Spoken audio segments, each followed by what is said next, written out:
جناب عتیق احمد اسماعیل صاحب Chicago USA، ہم آپ کے ممنون ہیں کہ آپ نے ہماری ویب سائٹ پر ہمیں یاد فرمایا اور آپ نے پہلے بھی ہم سے کچھ سوالات کیے تھے اور ہم نے ان کے جوابات آپ کو دیے۔ آپ نے چند سوالوں کے جواب میں فرمایا کہ آپ کی کچھ تسلی ہوئی کہ آپ نے میرے سوال کا جواب دیا۔ اب مجھے معلوم ہو گیا کہ مولوی احمد رضا خان کے مرشد علامہ آل رسول ماہروی رحمت اللہ علیہ اور شاہ عبد العزیز صاحب کے مرید نہیں تھے۔ چلیے یہ آپ کو معلوم ہے۔ اب آپ یہ جاننا چاہتے، آپ نے کہا میرا سوال یہ ہے کہ مفتی اعظم ہند کون تھے اور ان کا نام کیا تھا؟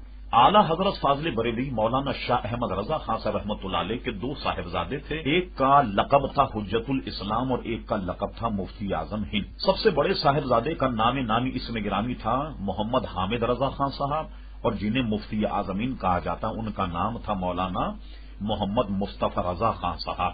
تو اب آپ سمجھ ہوں گے انہی کو مفتی اعظم ہند کہا جاتا ہے، جو اعلی حضرت فاضل بریلوی رحمۃ اللہ علیہ کے چھوٹے صاحبزادے ہیں، اور یہی مفتی اعظم ہند کہلائے جنہوں نے تقریباً 91 یعنی 91 سال کی عمر پائی اور اس دنیا سے تشریف لے گئے۔ تو مفتی اعظم ہند سے مراد اعلی حضرت فاضل بریلوی کے چھوٹے صاحبزادے جن کا نام مولانا محمد مصطفی رضا خان صاحب رحمۃ اللہ تعالی